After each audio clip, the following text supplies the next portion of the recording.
wassalamu ala Rasulillah wa ala alihi wa sahbihi wa man wala. Ada beberapa belas menit ke depan, insyaallah kita berusaha untuk memanfaatkan. Ada sedikit tambahan untuk tema yang telah disampaikan tadi pada sesi yang pertama. Baik, kali ini ada sebuah riwayat yang disebutkan oleh Al-Imam Ahmad, Ibnu Hanbal rahimahullah, Al-Imam Ibnu Hibban, Al-Hakim, dari sahabat Anas bin Malik radhiyallahu anhu. Sahabat Anas bercerita, anna rajulan qala ya Rasulullah inna li fulanin nakhlatan wa ana uqimu haiti biha fa'murhu an yu'tiyani hatta uqima haiti biha. Ada orang datang itu melapor kepada Nabi Muhammad sallallahu alaihi wasallam. Ada masalah yang sedang terjadi dan ingin meminta arahan dari Nabi sallallahu alaihi wasallam. Ya. Inna li fulan nakhlah. Rasulullah, saya punya tetangga berbatasan tanahnya. Ya. Saya ingin mendirikan pagar pembatas tanah untuk memagari kebun atau pekarangan miliknya. Tetapi ya, dalam proses untuk membangun dan mendirikan pagar itu mau tidak mau harus menghilangkan satu pohon kurma milik tetangganya itu karena nabrak. Sahabat tersebut sudah berusaha untuk melobi, ya. Udahlah dijual saja. Saya beli pohon kurma itu supaya bisa membuat pagar. Ya entah bentuk pohon kurmanya seperti apa, entah miring seperti ini atau bagaimana, tidak disebutkan secara pasti. Tapi yang jelas mau tidak mau pohon kurma itu harus dihilangkan milik tetangganya. Tapi tetangganya nggak mau karena bagaimanapun juga yang namanya pohon kurma itu aset, ya, produktif apalagi, ya, lebih-lebih kalau hasilnya bagus, yang gritnya istimewa, ya mau dijual kan juga mikir-mikir, nggak mau. Ya. Lalu Nabi Muhammad SAW kemudian memberikan arahan kepada tetangga orang itu, si pemilik pohon kurma, a'tiha iyahu binakhlatin fil jannah. Sudah, relakan saja, kasihkan pohon kurma itu untuk dia. Artinya apa? Supaya bisa bikin pagar. Gantinya nanti di surga kamu dapat satu pohon kurma. Coba Nabi Muhammad SAW memberikan jaminan itu, ya, sebuah kepastian. Satu pohon kurma di dunia dilepas, nanti diganti dengan pohon kurma di surga. Fa'aba, tetap tidak mau juga. Nah, kita tidak membahas tetangganya itu, ya. Tetapi yang menjadi cerita kita adalah sahabat yang kemudian tertarik, ya, tertarik untuk ikut memberikan solusi. Sahabat itu datang, ya, menemui si pemilik pohon kurma di lobi dan ditawar. Sahabat itu mengatakan, bi'ni nakhlataka bihaiti. Satu pohon kurma milikmu ini saya tukar ya dengan kebun kurma milik saya di sana. Jadi sahabat itu punya pohon kurma. Bahkan disebutkan dalam beberapa riwayat kebun kurma milik sahabat itu, ya, jumlahnya ratusan batang. Jumlahnya ratusan batang. Mau ditukar dengan satu pohon kurma. Padahal pohon kurma itu nantinya akan ditebang juga, dibikin pagar. Sahabat itu siapa namanya? Siapa yang tahu? Abu Dahdah. Santri atau ikhwan? Oh ya, nih.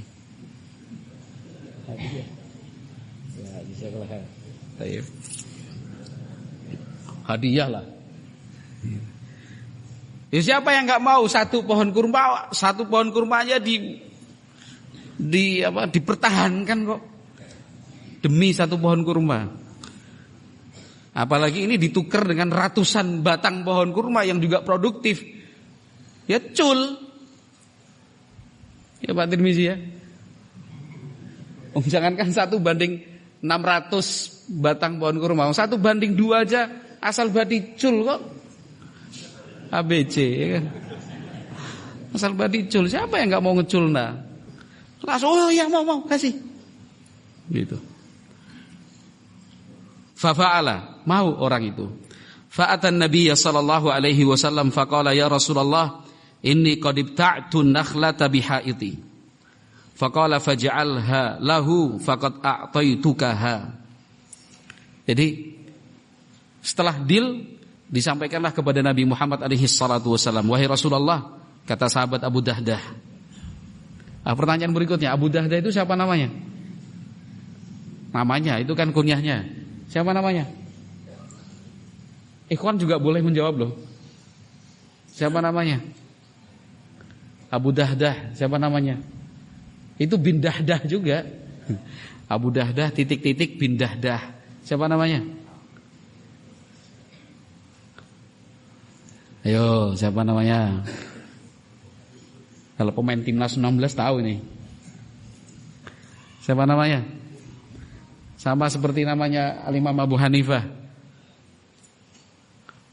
Abu Hanifah juga orang ngerti jenengnya pada baik.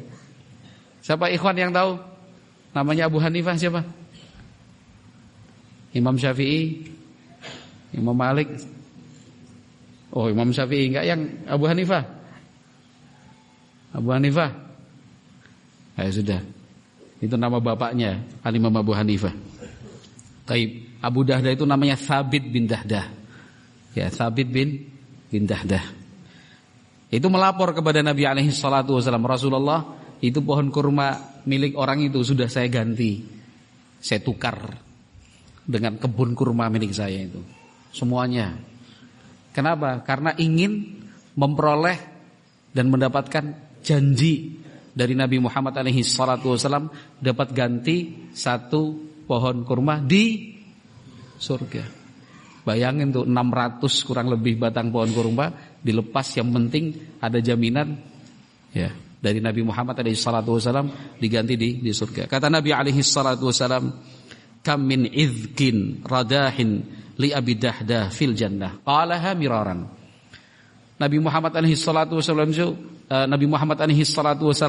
memuji dan mengapresiasi berapa banyak nanti itu tandan-tandan kurma milik Abu Dahdah di surga. Berapa banyaknya itu tandan-tandan kurma milik Abu Dahdah di surga.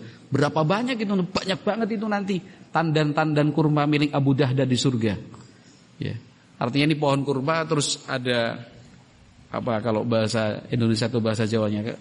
Kalau di kamus diterjemahkan tandan, ya kan? Jadi tempat menggantungnya apa rompol dan dompolnya itu loh ya. Itu banyak sekali di surga. Baik. Fa atamra'atahu faqala ya ummat Dahdah ukhruji minal haiti fa inni qad bi'tuhu binakhlatin fil jannah. Sahabat Abu Dahdah ini pulang ke rumah menyampaikan ke istrinya, Ummu Dahdah, ayo kita keluar dari pekarangan ini. Karena tanah ini, pekarangan yang kita pakai selama ini, di sini kita tinggal, di sini kita berkebun, ya banyak pohon kurma itu. Qad bi'tuhu binakhlatin fil jannah. Sudah saya ganti ya, dengan satu pohon kurma di surga. Faqalat Ummu Dahdah kemudian mengatakan, rabihal bai'u au kalimatan tushbihuha. Istrinya bukan, loh, kok enggak ngomong-ngomong Pak? Enggak seperti itu. Iya kan? Terus tinggal di mana kita? Enggak juga. Atau bilang bodoh kamu Pak? Enggak juga. Suaminya ingin surga, suaminya berusaha untuk dapat surga, suaminya ingin punya rumah di surga. Ya. Mengajak istrinya mau. Istrinya bilang, Ummu Dahdah mengatakan, Rabihal bai'. Ini baru bisnis yang menguntungkan ya kayak gini nih. Ini nih bisnis yang menguntungkan tuh baru seperti ini nih. Kan itu. Satu pohon kurma di dunia gantinya satu pohon di surga, ya nggak bisa dinilai kan. Itu artinya kan tiket masuk surga juga. Istrinya menerima juga, pindah. Kalau tanah dijual, rumah dilepas di dunia, masih banyak kesempatan untuk memilikinya di tempat yang lain. Masih ada cara untuk mencari tempat tinggal, karena di dunia ini pun sementara. Tapi kalau kesempatan dapat tempat di surga, mau kapan lagi terulang?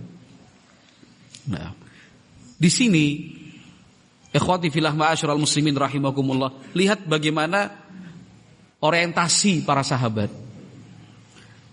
Berucap, berbuat, berjuang, berkorban.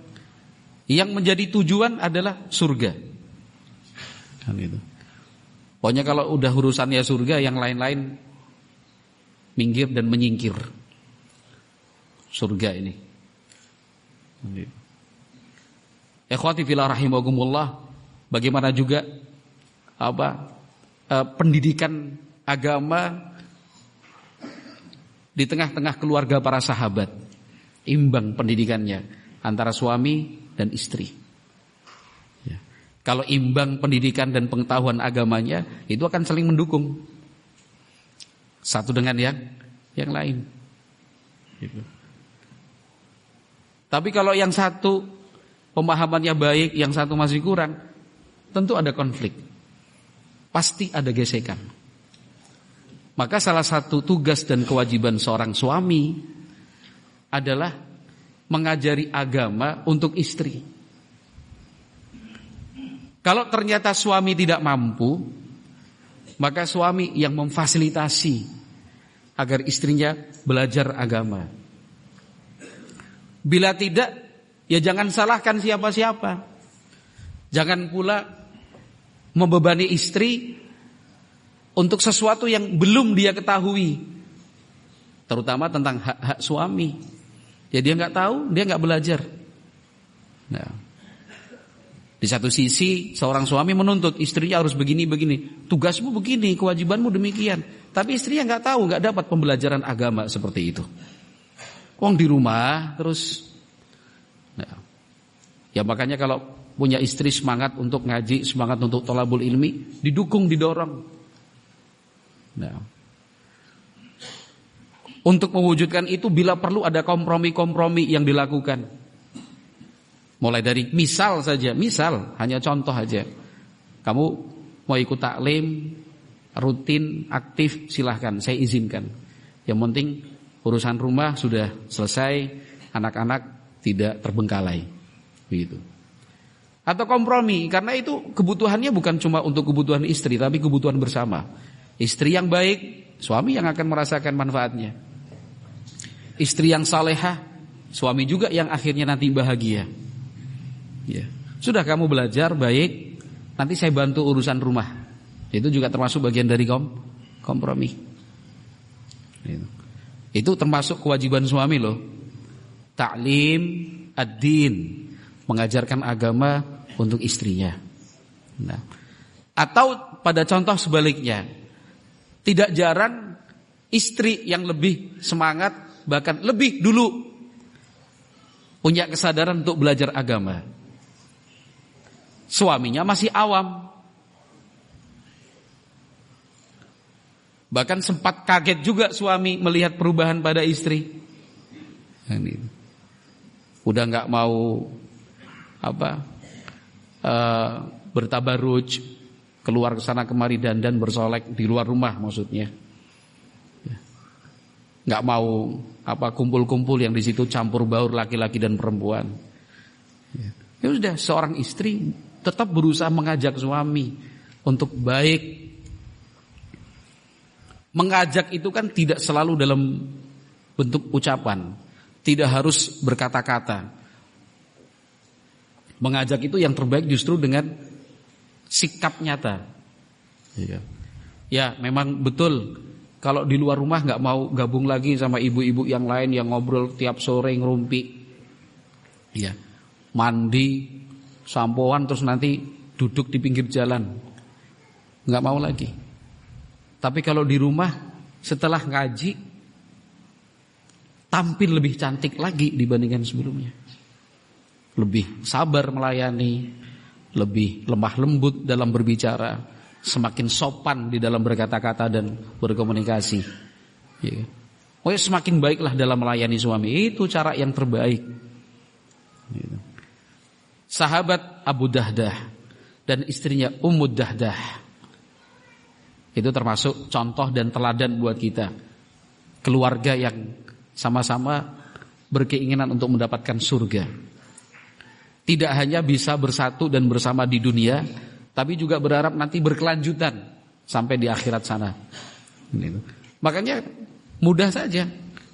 Mudah dah, ayo kita keluar dari rumah, dari tanah inilah, pekarangan ini. Ini sudah bukan milik kita lagi. Yang penting kita dapat janji nanti di surga.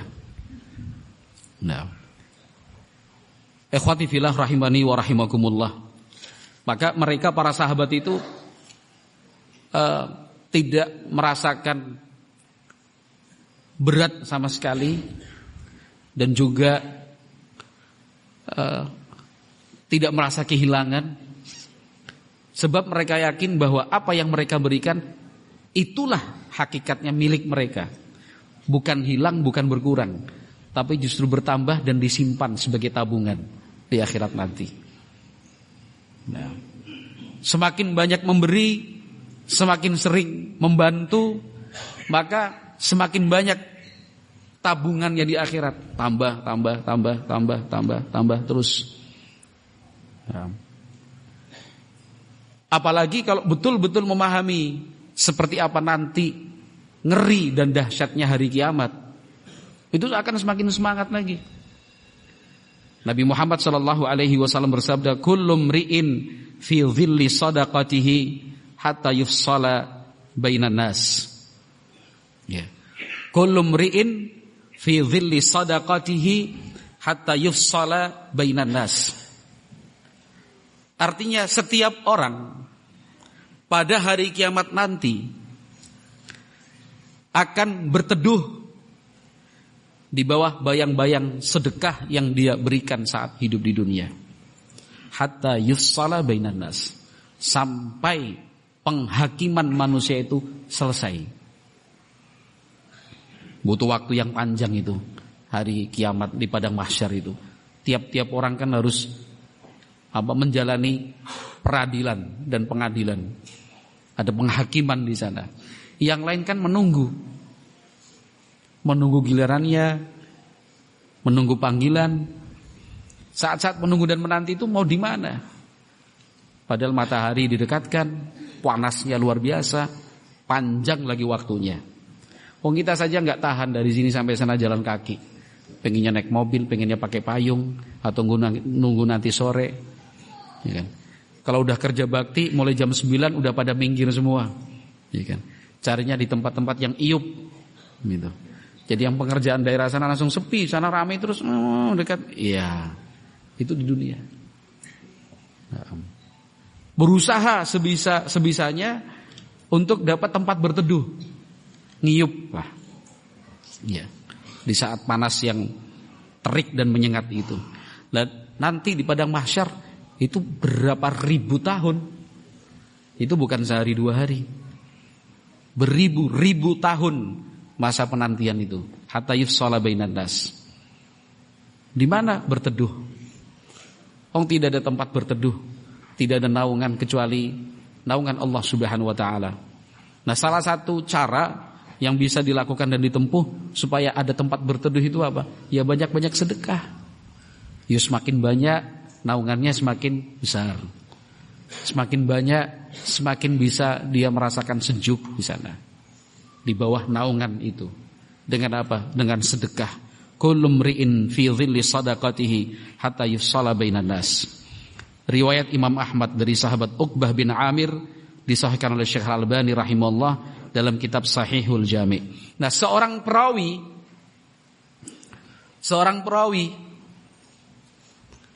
yang meriwayatkan hadis ini namanya Marthad ibni Abdillah Abul Khair.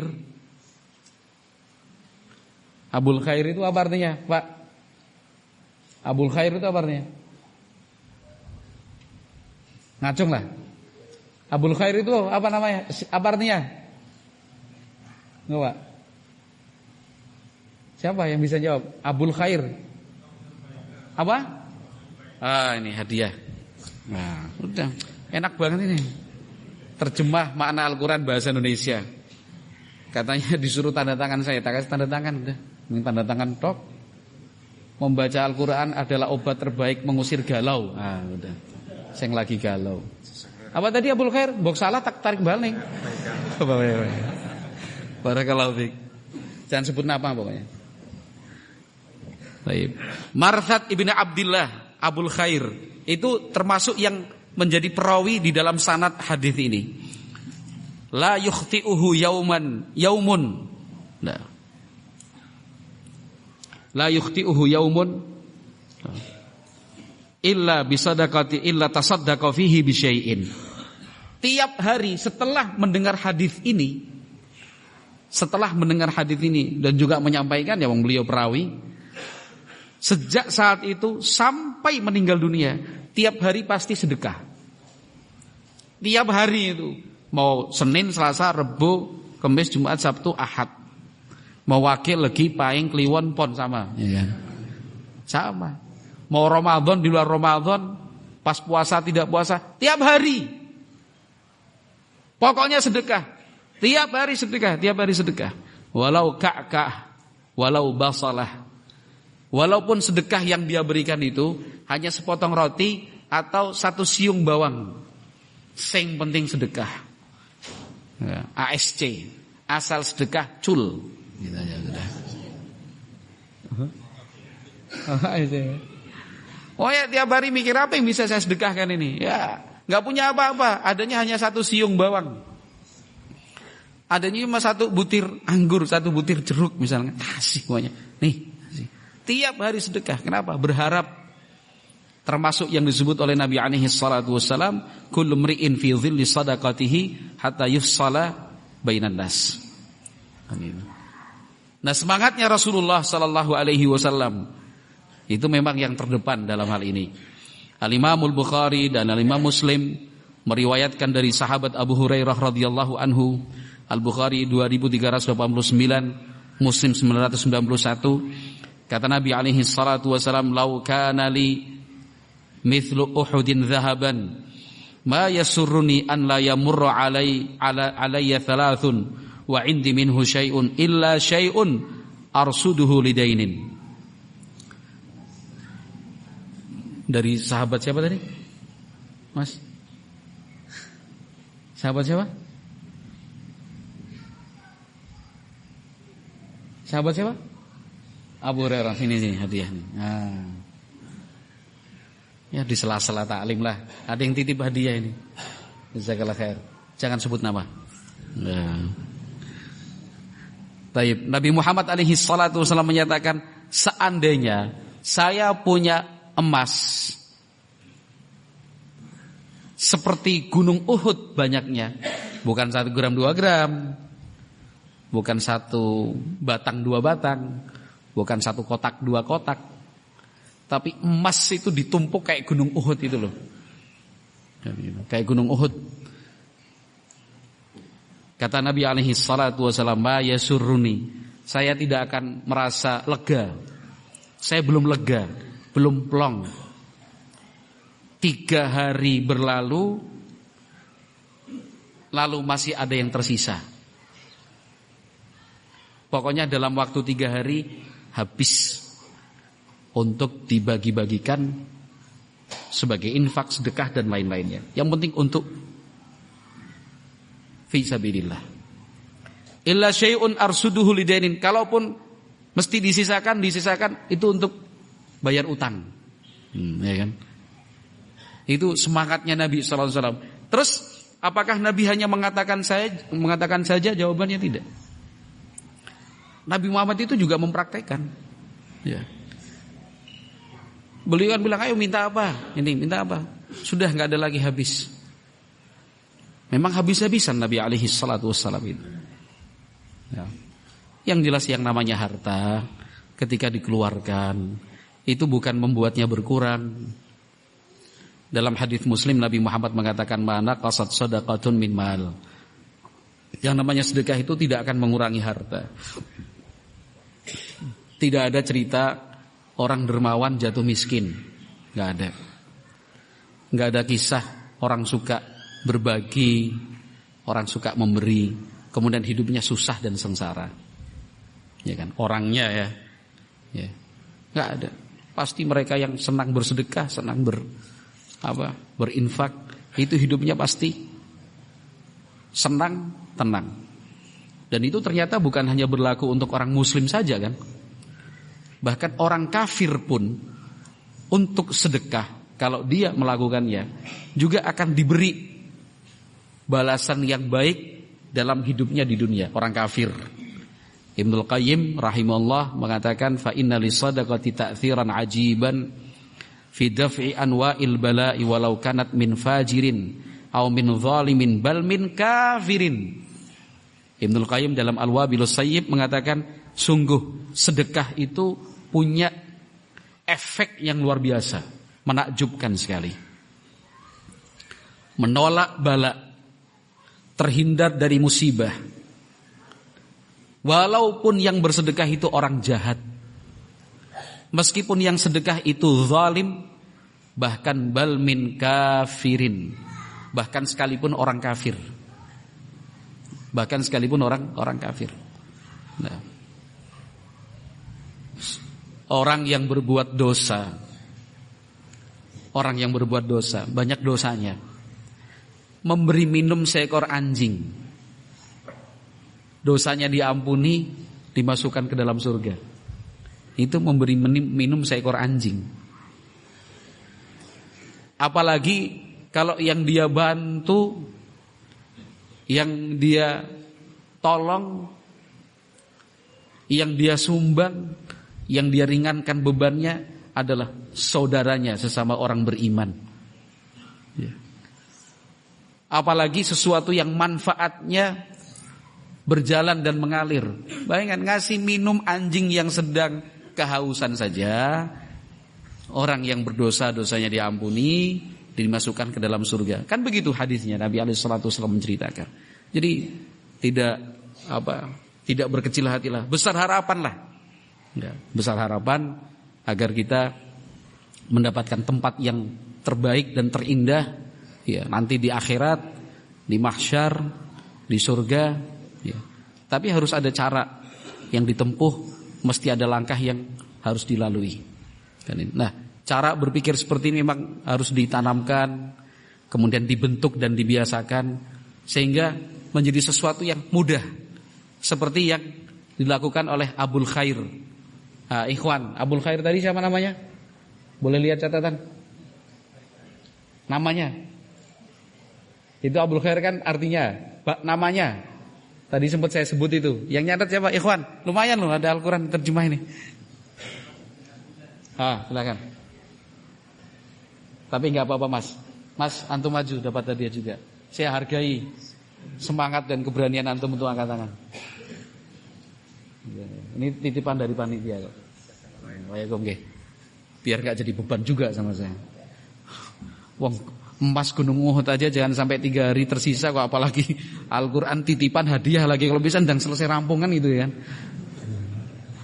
Baik, wallahu a'lam bishawab. Ini sekarang siang kan panas nih ya kan? Siang ini panas, ini hari-hari ini panas di Cilacap ini. Apa kita enggak kemudian berpikir ya di dunia aja kita pengen cari tempat berteduh kok. Nah besok di padang mahsyar gimana panasnya itu? Kenapa kita tidak siapkan tempat berteduh itu dari sekarang, ya kan?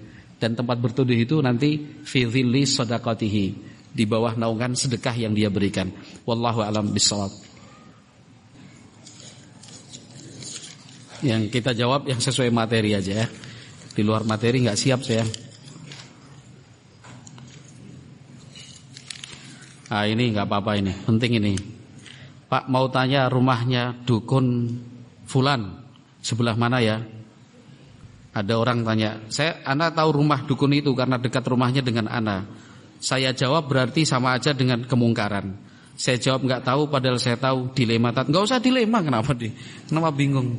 Bilang aja saya nggak tahu. Tapi dalam hati bilang saya nggak tahu dia sekarang ada di mana, gitu aja. Ya kan? Itu namanya kan tauriah, boleh yang seperti itu.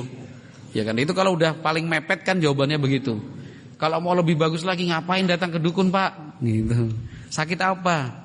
Coba saya juga bisa terapi ini kan gitu. Daripada ke dukun, sakitnya apa sih? Enggak, cuma nanya aja sakit apa gitu. Ini ada teman saya ini bisa bekam, teman saya bisa ini. Udah ke dokter anak sana loh Pak, bagus gitu. Nah, itu malah mengalihkan orang itu dari dukun kepada yang memang diperbolehkan secara syariat untuk membantu proses penyembuhan, ya nggak ada masalah. Tapi kalau emang mentok udah nggak bisa apa-apa, izin apa segala macam, waduh ngapunten Pak, gitu aja sudah. Ngapunten tuh maksudnya ngapunten bukan saya nggak tahu rumahnya, ngapunten saniki wong enteng pundi, tapi simpan dalam hati aja, gitu. Oh, oke. Atau misalkan ya tanya aja sama yang lain Pak, kan itu. Ya pakailah bahasa-bahasa seperti itu. Sama juga ini mau tanya rumah juragan Khomer. Iya. Rumah juragan apa kalau di sini Khomer? Enggak, tuak arak ya. Ciu. Sama rumahnya dekat dengan anak juga Ustaz. Harus jawab apa lagi Ustaz? Dilema lagi. Dijawab dosa, enggak dijawab dosa. Jazakallahu khairan, antum termasuk yang takut dosa. Ya. Jawabannya seperti itu, yang umum-umum aja lah. Oh nyuwun ngapunten Pak, gitu aja sudah. Pripun Pak? Nyuwun ngapunten. Udah gitu aja sudah. Oh dia nggak kenal kita nggak kenal dia, udah tinggal pergi aja. Monggo. Gitu aja. Apakah mencangkok pohon dan dikasihkan kepada orang pahalanya sama dengan orang yang menanam pohon kurma? Ya paling tidak dia dapat pahala sedekah dalam bentuk pohon tadi. Kalau dia yang dikasih itu kemudian menanamnya, dapat pahala lah. Tentu itu. Karena ketika pohon itu ditanamkan manfaatnya sangat besar. Intinya dari yang namanya berbuat baik itu bagaimana menyebar kemanfaatan semaksimal mungkin. Semakin luas manfaatnya maka semakin banyak pahalanya. Di situ kan rumusnya. Kalau misalkan kita suka mencangkok terus dibagi-bagikan, kemudian kita membagi-bagikannya terutama kepada memang yang kita nilai mampu untuk menanamnya ulang, untuk merawatnya sampai dia berbuah, berpahala. Dan pahalanya juga mengalir insyaallah taala.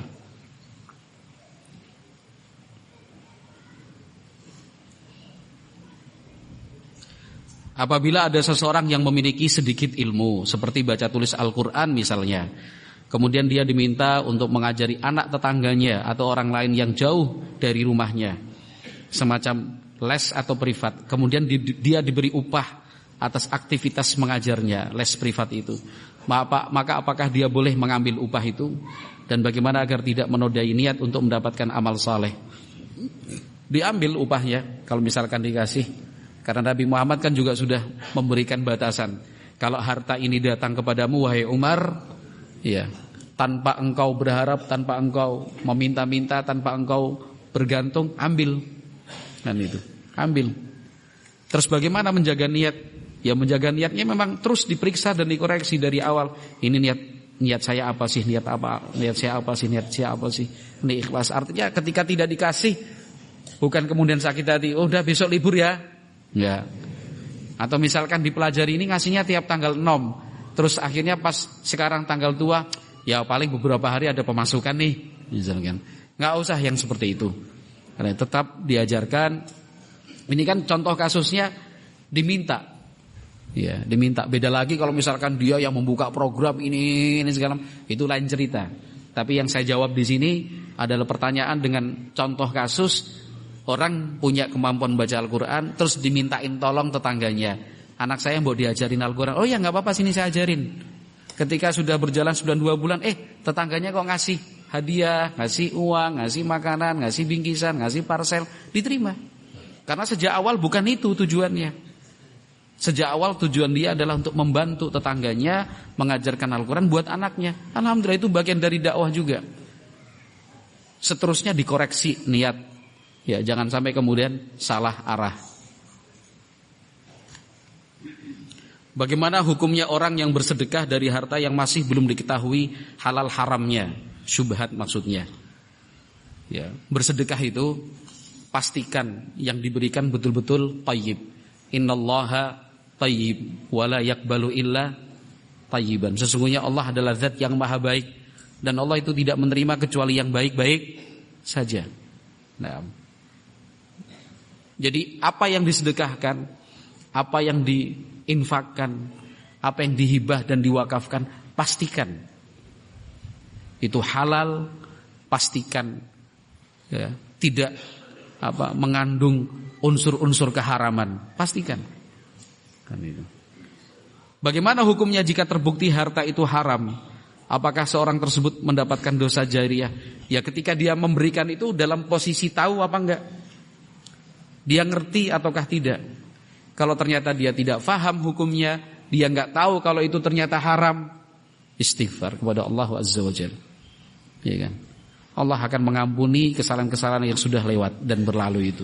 Oh, dia enggak tahu, ilmunya dia belum dapat. Ya. Misalkan dulu dia kerja di lembaga ribawi. Ya kan, dapat gaji, udah gaji dari riba itu, dia juga infak sedekah. Dia enggak tahu. Setelah tahu ilmunya, wah, enggak boleh ya riba itu. Dia berhenti dari kerja, dia sudah enggak infak lagi. Kalau dia udah enggak punya gaji tetap per bulan, dia harus usaha sendiri mandiri. Terus bagaimana dengan apa yang sudah dia berikan? Dia kan enggak tahu ilmunya. Dia enggak paham. Sudah banyak-banyak istighfar kepada Allah Azza wa Jalla. Apabila ada kelonggaran dan kelapangan di hari yang berikutnya, dia perbanyak kebaikannya. Karena innal hasanat yudhibnas sayyiat. Sesungguhnya amal kebaikan itu akan menghapus hal-hal yang jelek. Bahkan faulaika sayubaddillahu sayyiatihim hasanat. Bahkan yang jelek itu Allah ganti dengan yang baik. Taib, wallahu a'lam bishawab. Mohon nasihatnya agar tidak malas dalam menuntut ilmu dan cara menghilangkan rasa malas tersebut. Dan mohon doanya Ustadz agar supaya kita selalu bersemangat dalam menuntut ilmu dan menjadi penghafal Al-Quran. Amin. Ya, ada dua cara, ya, minimal. Yang pertama terkait dengan kita kepada Allah Subhanahu Wa Taala agar tidak malas belajar, supaya tetap semangat. Apa? Terus berdoa kepada Allah, jangan berhenti. Rabbi zidni ilman warzuqni fahma. Ya kan? Wa qul rabbi zidni ilman. Udah, doa terus sama Allah. Ya muqallibal qulub tsabbit qalbi ala dinik. Ya muqallibal qulub tsabbit qalbi ala taatik. Allahumma tsabbitni fi talabil ilmi. Udah minta, enggak bisa pakai bahasa Arab, pakai bahasa Indonesia. Itu tips yang pertama, mengatur hubungan kita dengan Allah Subhanahu wa taala. Tips yang kedua, pilih teman yang semangat. Kita kalau dalam satu pondok semua santri teman. Tapi untuk membangun kedekatan, ya, kemudian menjalin keakraban, itu yang kita pilih-pilih. Semuanya kita teman. Si fulan teman, ini fulan kita kenal. Ya, salam, udah baik. Tapi yang dekat, akrab, itu yang kita pilih-pilih. Berteman akrablah, bersahabat dekatlah dengan orang-orang yang semangat. Itu caranya. Sebenarnya tidak susah untuk menjaga semangat, untuk menghilangkan malas. Insya Allah dengan dua tips itu sudah lebih dari cukup. Tapi kalau kita jarang berdoa, bahkan bisa dikatakan tidak pernah meminta kepada Allah Subhanahu Wa Taala, ya, pada Allah Subhanahu Wa Taala, ya nanti akhirnya mudah sekali futur, gampang sekali rubuh, akan rapuh semangatnya.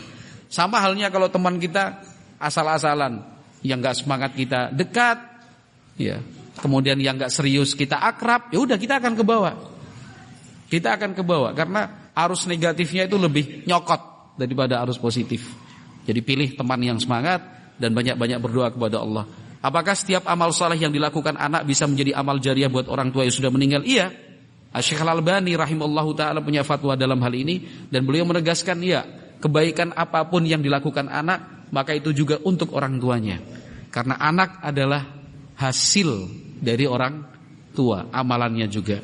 Makanya sebagai orang tua, ya semangat untuk mendidik anaknya. Taib, wallahu a'lam bishawab. Kita cukupkan sekian, mudah-mudahan bermanfaat. Subhanakallahumma wa bihamdika asyhadu an la ilaha illa anta astaghfiruka wa atubu ilaik. Assalamualaikum warahmatullahi wabarakatuh.